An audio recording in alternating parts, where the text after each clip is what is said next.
ઉત્તરાયણના દિવસે સુરત મહાનગરપાલિકાની તમામ 367 BRTS બસો બંધ રાખવાનો નિર્ણય લેવાયો છે.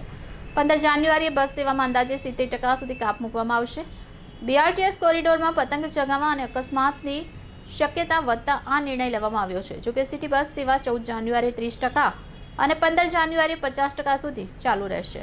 શહેરમાં ઉત્તરાયણ પર્વને ધ્યાનમાં રાખી સુરત મહાનગરપાલિકાએ BRTS બસ સેવામાં મહત્વનો ફેરફાર કર્યો છે. ઉત્તરાયણના દિવસે શહેરની તમામ 367 BRTS બસો બંધ રાખવાનો નિર્ણય લેવામાં આવ્યો છે, જ્યારે 15 જાન્યુઆરીએ BRTS બસ સેવામાં અંદાજે 70% સુધી કાપ મૂકવામાં આવશે. આ અંગે મેયરે જણાવ્યું હતું કે BRTS કોરિડોરમાં પતંગ ચગાવવા અથવા પતંગ લૂંટવાના કારણે અકસ્માતની શક્યતા રહેતી હોવાથી મુસાફર અને વાહન ચાલકોની સલામતીને ધ્યાનમાં રાખી આ નિર્ણય લેવાયો છે.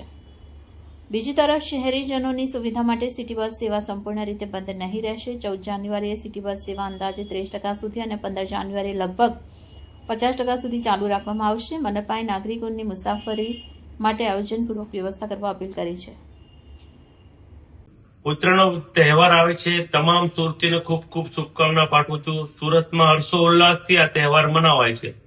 સાથે સાથે છેલ્લા 2 વર્ષથી સુરત મહાનગરપાલિકા સુરક્ષાને ધ્યાનમાં રાખીને BRTSના અમુક રૂટો બંધ રાખે છે, જેવી કે 14 તારીખે 100% BRTS અમે બંધ રાખીએ છીએ, અકસ્માતનો ભાગ ન બને. સાથે સાથે મુસાફરીને અગવડ ન મળે તે માટે 30% સિટી બસ ચાલુ રાખીએ છીએ.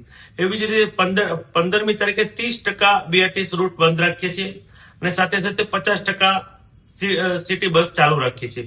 સાથે સાથે નમ્ર અપીલ કરું છું તમામ સુરતીઓને કે તમે જ્યારે પણ બહાર નીકળો ત્યારે ટુ વ્હીલમાં જતા હો તો સેફટી ગાર્ડ સાથે નીકળો અને ગાડી ધીરે ચાલો.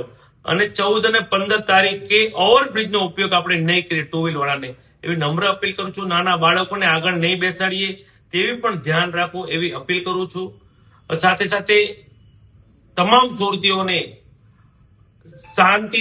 શાંતિપૂર્ણ અને ખૂબ જ સુરક્ષાનું ધ્યાન રાખે એવી અપીલ કરું છું અને શુભકામના પાઠવું છું.